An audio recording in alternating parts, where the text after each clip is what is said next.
Olá, meu irmão, minha irmã. Eita, Jesus, como é bom estar aqui mais uma vez trazendo uma mensagem do coração do Senhor ao nosso coração. Deus abençoe sua vida, sua casa, sua família, em nome de Jesus, amém? Então vamos lá para mais um vídeo, mais uma mensagem. Hoje um pouco diferente das mensagens que o Senhor traz ao meu coração, mas vem do céu, vem do coração de Deus para os nossos corações. Então, hoje, domingo, hoje é dia 20 de abril de 2025. Então, hoje, a comunidade cristã do mundo inteiro, o cristianismo está comemorando a festa da Páscoa, está comemorando o dia da Páscoa, que é comemorado no cristianismo de maneira diferente, comemorado um dia, o dia da Páscoa, que é tipificado, ou seja, que foi onde Jesus ressuscitou. Jesus ele morre na sexta-feira e ressuscita no domingo de Páscoa pro cristão, pro cristianismo, Porém, vamos trazer aqui hoje a história da Páscoa. Na realidade, o que é Páscoa, O que é a Páscoa? A Páscoa é comemorada no mundo representando a ressurreição de Jesus, Jesus ressuscitou no domingo de Páscoa. Mas olha, vamos entender. Então vamos começar aqui o tema. Vamos entender. Deixa eu só trazer aqui para nós os slides. Espera lá, deixa eu colocar aqui, deixa eu voltar tudo, porque eles estavam no final, deixa eu trazer para o começo. Então, vamos lá. Bora lá, então. Esse é o tema da mensagem, Páscoa. E o que é a Páscoa? A Páscoa, ela para os judeus, para os israelitas, ela é uma festa celebrada de maneira completamente diferente. Não são mais israelitas, são os israelenses hoje, Antigamente, na época da Bíblia, eram os israelitas. Hoje eles são chamados de israelenses, Enfim, mas assim, para o verdadeiro judeu, para o judeu mesmo, a festa da Páscoa ela é comemorada até hoje de maneira diferente, que é comemorada no cristianismo, para os cristãos, para aqueles denominados cristãos, para as religiões cristãs, Mas então, o que é realmente a Páscoa? Como surgiu a Páscoa? E a gente vai entender isso no decorrer dessa mensagem. Então, olha só, a Páscoa, ela começa com a escravidão dos israelitas. A origem ali toda do contexto Páscoa, ela vai se iniciar com a escravidão dos israelitas. E como é que aconteceu essa escravidão? A palavra de Deus ela vai trazer para nós lá no livro de Êxodo, no capítulo 1, versículos de 1 a 13. Olha só o que diz a palavra do Senhor. São estes, pois, os nomes dos filhos de Israel que entraram com Jacó no Egito, cada um com a sua respectiva família: Rúben, Simeão, Levi, Judá, Issacar, Zebulon e Benjamim, Dan, Naftali, Gade e Asser. Todos os descendentes de Jacó eram 70. José, porém, já se encontrava no Egito. Ora, morreram José, todos os seus irmãos e toda aquela geração. Os israelitas, porém, eram férteis, proliferaram, tornaram-se numerosos e fortaleceram-se muito, tanto que encheram o país. Então, subiu ao trono do Egito um novo rei, que nada sabia sobre José. Disse ele ao seu povo: vejam, o povo israelita é agora numeroso e mais forte que nós. Temos de agir com astúcia, para que não se tornem ainda mais numerosos e, no caso de guerra, aliem-se aos nossos inimigos. Lutem contra nós e fujam do país. Estabeleceram, pois, sobre eles chefes de trabalhos forçados para os oprimir com tarefas pesadas E assim os israelitas construíram para o faraó as cidades celeiros de Pitom e Ramsés. Todavia, quanto mais eram oprimidos, mais numerosos se tornavam e mais se espalhavam. Por isso, os egípcios passaram a temer os israelitas e os sujeitaram à cruel escravidão. Então, olha só, o que acontece, né? Tem a história lá de José que vai para o Egito, né? E se torna o governador do Egito. A história de José é outra história. Depois você lê aí a história de José do Egito, né? Então ele vai, né, para o Egito, ele é vendido ao Egito como escravo, né? E lá acontece toda a situação com José, e ele vem a se tornar governador do Egito, ou vice-faraó do Egito. Acima dele, só o faraó. Então, José, ele só não governava acima de Faraó. Abaixo de Faraó, José governava todo o Egito, né? E aí José trouxe sua família para o Egito, porque naquela época o mundo estava passando por uma fome muito escassa, né? E José trouxe a sua família para o Egito, né? Seu pai, todos os seus irmãos, toda a sua família. E eles vieram, e ali eles estabeleceram moradia no Egito. E aí conta aqui que eles começaram a crescer de tal maneira que eles se tornaram muitos, né? E aí o novo faraó, né? Depois morre morre José, morre toda aquela geração, inclusive o faraó que nomeou José governador do Egito, morre também. Então morre toda aquela geração. E aí cresce uma outra geração.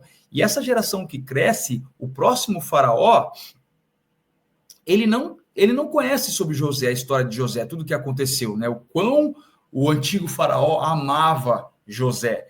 E aí ele começa a olhar os egípcios, os israelitas, como ameaça, né? Como ameaça, porque eles se tornam um povo grande, numeroso, poderoso, né? E aí esse faraó ele pensa, pô, numa possível guerra contra alguns dos nossos inimigos, pode acontecer que esse povo israelita se junte, né, com esse outro povo que possa vir querer lutar contra nós, e aí esse exército se torna numeroso, né, e pode vir a nos destruir. Então, o que eles fazem? Eles agem ali com astúcia e eles começam a oprimir o povo de Israel, né? Eles começam a escravizar o povo de Israel, a colocar o povo de Israel debaixo de trabalho pesado. E ali começa a escravizar, ali inicia a escravidão do povo de Israel, que eu não me lembro ao certo, mas se eu não me engano, dura mais de 400 anos essa escravidão do povo, debaixo de trabalho pesado. Há quem diga, historiadores, que todas as pirâmides do Egito, que são algumas aí que são imensas, né, elas foram construídas debaixo de escravidão, né? O povo de Israel, o povo israelita construiu essas pirâmides, né, através de trabalho forçado, trabalho escravo. Então, foi aí que começa a história da Páscoa, através da escravidão do povo de Israel. E aí entra Moisés. Eu não vou entrar na história de Moisés desde o nascimento dele. Moisés, ele mora no Egito. Ele nasce, né, debaixo de um sistema lá. Leiam, vocês precisam ler a Bíblia, tá? Então, eu não vou entrar nesses detalhes, senão o vídeo fica muito longo.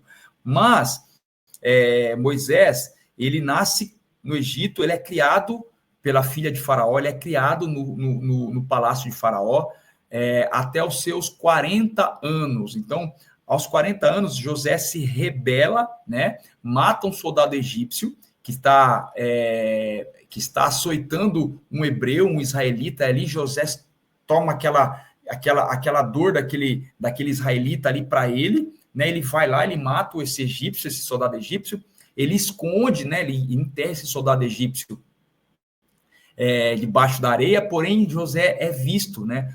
Viram José, e ele descobre depois que ele descobre que ele foi visto, né? Ele foge para o deserto. E ali no deserto ele mora dos seus 40 até os seus 80 anos no deserto. Quando acontece a situação que a imagem está mostrando aí, que é a situação onde Moisés ele encontra Deus na sarça ardente. E esse texto, ele é contado para a gente lá no livro do Êxodo, no capítulo 3, os versículos de 1 a 10. Olha só o que a palavra vem dizer para nós. Moisés pastoreava o rebanho de seu sogro Jetro, que era sacerdote de Midian. Um dia, levou o rebanho para o outro lado do deserto e chegou a Horebe, o monte de Deus. Ali o anjo do Senhor lhe apareceu numa chama de fogo que saía do meio de uma sarça. Moisés viu que, embora a sarça estivesse em chamas, esta não era consumida pelo fogo. Que impressionante, pensou. Por que a sarça não se queima? Vou ver isso de perto. O Senhor viu que ele se aproximava para observar. Então, do meio da sarça, Deus o chamou. Moisés, Moisés. Eis-me aqui, respondeu ele. Então disse Deus, não se aproxime, tire as sandálias dos pés, pois o lugar em que você está é terra santa. Disse ainda, eu sou o Deus de seu pai, o Deus de Abraão, o Deus de Isaque, o Deus de Jacó. Então Moisés cobriu o rosto, pois teve medo de olhar para Deus. Disse o Senhor, de fato tenho visto a opressão sobre o meu povo no Egito, e também tenho escutado o seu clamor por causa dos seus feitores. E sei quanto eles estão sofrendo. Por isso desci para livrá-los das mãos dos egípcios e tirá-los daqui para uma terra boa e vasta, onde manam leite e mel. A terra dos cananeus, dos hititas, dos amorreus, dos ferezeus, dos heveus e dos jebuseus. Pois agora o clamor dos israelitas chegou a mim, e tenho visto como os egípcios os oprimem. Vá, pois agora eu envio ao faraó para tirar do Egito o meu povo, os israelitas. Aqui é onde Deus envia, né, Moisés ao Egito para poder libertar o povo da opressão, da escravidão dos egípcios, né? E Moisés, depois de uma longa conversa ali com Deus, né, Moisés vai até o Egito. E por Moisés já conhecer o Egito, por ter vivido 40 anos no Egito, Moisés falava muito bem o egípcio, né, a língua egípcia. Moisés era um egípcio, né, ele era um hebreu israelita que viveu no palácio do faraó, ele conhecia faraó. Então, ali Deus manda, né, Deus envia Moisés para libertar o povo, né, como mostra a imagem aqui. Moisés vai até faraó, vai conversar com faraó. Porém, olha só o que a palavra de Deus diz para nós lá em Êxodo, capítulo 7, versículos de 3 a 5. Eu, porém, farei o coração de faraó resistir, e embora multiplique meus sinais e maravilhas no Egito, ele não os ouvirá. Então, porei a minha mão sobre o Egito, e com poderosos atos de juízo tirarei do Egito os meus exércitos, o meu povo, os israelitas. E os egípcios saberão que eu sou o Senhor, quando eu estender a minha mão contra o Egito e tirar de lá os israelitas. E aí, aqui, né, Deus fala que vai endurecer o coração de Faraó. Por que Deus fala que vai endurecer? Por que Deus manda Moisés libertar o povo, mas ao mesmo tempo Deus diz que vai endurecer o coração de Faraó para que não deixe o povo sair? Porque Deus quer manifestar o poder dele. Porque o povo egípcio era um povo politeísta, ou seja, eles adoravam vários deuses. E Deus queria mostrar a grandeza do seu nome, que só ele é Deus, né? O poder dele. Então, para isso, Deus endureceu o coração de Faraó, para que através dessa dureza de coração, Deus pudesse mostrar o seu poder. E qual foi esse poder, né, de Deus? Então, Deus, através de Moisés, começa a enviar as pragas, que ao todo são 10. E essas pragas, elas estão descritas lá no livro do Êxodo, nos capítulos de 7 ao 12. Então, dos capítulos 7 ao capítulo 12, a Bíblia descreve essas pragas. Então, essas pragas, né, que Deus envia ao Egito, após endurecer o coração de Faraó, essas pragas, Deus quer mostrar o poder dele. O poder de Deus sobre todas as coisas. O poder de Deus sobre todas tudo aquilo que é criado. Então, observe que todas as pragas, a gente vai observar que todas as pragas, que elas elas acontecem, né? A praga do 1, a primeira a nona praga, ela acontece com elementos da natureza. Porque o povo egípcio, eles adoravam os deuses através dos elementos da natureza. Então, Deus vem mostrar, através dessas pragas, que ele controla toda a natureza, que ele é o único Deus que controla toda a natureza, que os deuses egípcios nada podem fazer contra o poder do único Deus. Então, olha só as pragas, né? Quais são as pragas? A primeira praga é o sangue no Nilo, ou seja, as águas do rio Nilo, fonte de vida para o Egito, porque era a única fonte de vida, né? A fonte de água do Egito era o rio Nilo, né? Era o rio que banhava o Egito com água, né? Então, toda a água do Egito ela vinha do rio Nilo. Então, as águas do rio Nilo, fonte de vida para o Egito, foram transformadas em sangue, matando os peixes e causando uma forte doença, né? A segunda praga, rãs. O Egito foi invadido por rãs que encheram casas e ruas, causando grande transtorno e nojo. E a terceira praga? A terceira praga foram os piolhos. Uma grande infestação de piolhos afetou tanto os egípcios como os animais, causando grande incômodo. Vamos lá para a próxima praga. A quarta praga, moscas. Enormes nuvens de moscas invadiram o Egito, causando grande transtorno para os habitantes. A quinta praga, morte dos gados. Uma peste se espalhou entre os animais egípcios, causando a morte de muitos deles. A sexta praga, chagas. Uma praga de úlceras e chagas surgiu no corpo dos egípcios, causando grande sofrimento. A sétima praga, chuva de pedras. Uma tempestade de granizo e fogo atingiu o Egito, causando grande destruição às plantações. A oitava praga, gafanhotos. Uma nuvem de gafanhotos invadiu o Egito, devorando tudo o que restava das plantações.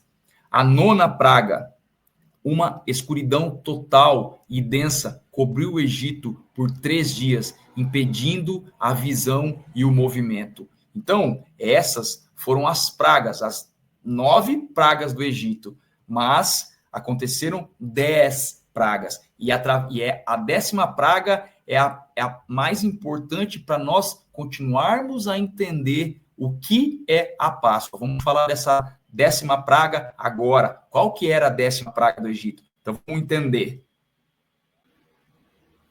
Então, mas antes da gente entender essa 10ª praga, a gente falar sobre ela, o que significa Páscoa?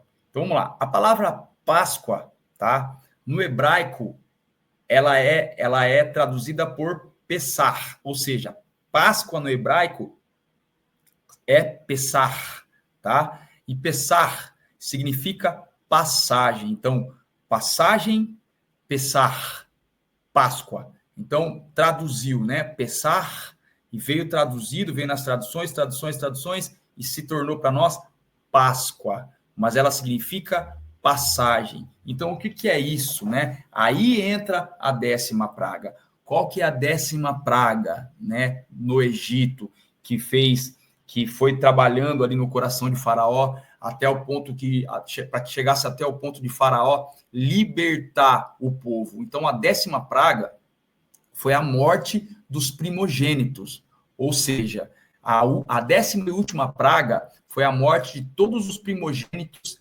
egípcios, humanos e animais. Isso levou o Faraó a liberar os hebreus do Egito. Então, o que foi a 10ª praga?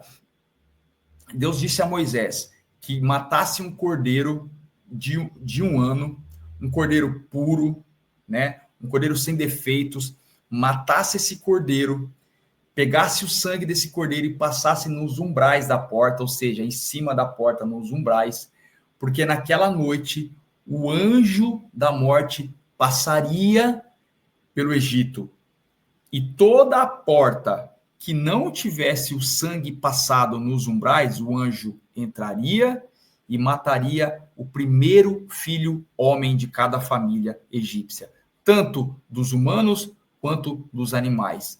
E isso aconteceu. Toda a casa que não tinha o sangue passado nos umbrais, o anjo da morte passou, entrou, né? E matou o primogênito de cada família. Então aí está passagem, ou seja, a passagem do anjo da morte, celebrando a saída, né, do povo israelita, né, da escravidão para a liberdade. Então, a Páscoa, a palavra Pessar, significa passagem, ou seja, a passagem do anjo da morte, né, que ali realmente culminou na libertação do povo israelita do Egito. Então, foi a última praga, né, a morte dos primogênitos egípcios, que levou realmente a Faraó não aguentar mais tudo aquilo que estava acontecendo e libertar, né, liberar o povo do Egito para a liberdade, né, para sair realmente em liberdade. Mas olha só, a Páscoa, ela é depois, né, depois que acontece toda a libertação do povo e o povo sai, né, vai embora, o povo vai para o deserto, e aí Deus vai trazendo todo o entendimento, toda a lei, todo o entendimento para o povo, Deus vai transformando o povo, Deus vai moldando o povo ao seu coração, né? Deus vai mostrando como é que o povo deve andar, como é que o povo deve caminhar, Deus estipula as leis, e ali a gente vai lendo como Deus vai moldando o seu povo através de Moisés. No livro de Levítico, o capítulo 23, versículos 4 a 6, olha só o que a palavra diz. Estas são as festas fixas do Senhor, as reuniões sagradas que vocês proclamarão no tempo devido. A Páscoa do Senhor começa no entardecer do 14º dia do primeiro mês. No 15º dia daquele mês começa a festa do Senhor, a festa dos pães sem fermento. Durante 7 dias vocês comerão pães sem fermento. Então a festa da Páscoa, ela foi estipulada por Deus e ela era comemorada durante 7 dias.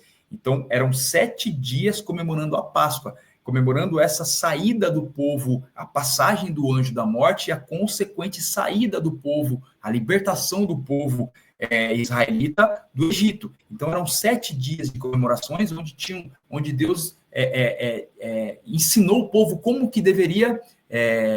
eles deveriam viver esses dias de festa, né? Então aqui fala, né? Pães sem fermento, tinham que também sacrificar o cordeiro, comer o cordeiro, né? Que passar o sangue o sangue do cordeiro, né?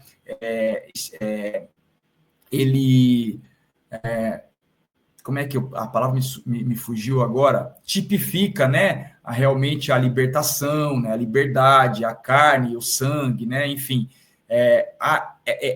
Deus foi mostrando como que o povo tinha que festejar esses 7 dias, tá? Então a festa da Páscoa ela era comemorada durante 7 dias, ok? Então vamos lá. Aí, olha só, aqui para a gente entender, ó, o êxodo do povo de Israel do Egito, ou seja, a saída, né, do povo de Israel do Egito, liderado por Moisés, é geralmente datado entre 1300 e 1446 antes de Cristo. A Bíblia menciona que o êxodo ocorreu em 1446 antes de Cristo. Outras fontes indicam que o êxodo pode ter acontecido em 1290 a.C. Então, assim, vamos entender, né? Então, a saída do povo, a libertação do povo israelita do Egito, ela acontece. Vamos colocar vamos colocar um meio termo. 1400 antes de Cristo acontece, tá? Vamos colocar aí. Mas aqui fala entre 1300 e 1446. 1400 anos antes de Jesus, antes de Cristo. Então, durante 1400 e tantos anos, a festa da Páscoa já era comemorada. O povo israelita, o povo judeu, já comemorava essa festa, porque Deus disse que essa festa tinha que ser comemorada perpetuamente, ou seja, para sempre, os israelitas tinham que comemorar essa festa. Então, já era comemorada essa festa. Por que eu estou dizendo isso? Porque a festa da Páscoa, né, ela não é domingo de Páscoa, né? A Páscoa real, a Páscoa verdadeira, ela não é um dia. Ela não é comemorada um dia, no domingo de Páscoa. Não, a festa da Páscoa, ela é comemorada durante uma semana, né? E a morte e ressurreição de Jesus acontece durante esta festa, né? Jesus é morto e ele ressuscita durante o período da festa da Páscoa. Então, não é a Páscoa que veio por conta da morte e ressurreição de Jesus, não. Jesus morreu e ressuscitou durante a festa da Páscoa. Então, a Páscoa já estava sendo festejada quando Jesus foi morto e ressuscitou. Então, não é a Páscoa que veio por conta da morte e ressurreição de Jesus, não, não. A Páscoa ela veio por conta da libertação do povo, né? Libertação do povo da escravidão dos egípcios, né? Para a terra prometida. Porém, olha só quão poderoso é isso.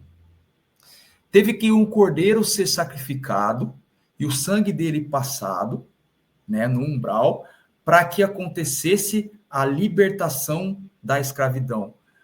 Mas Deus quis que a morte e ressurreição de Jesus acontecesse nesse tempo. Por quê?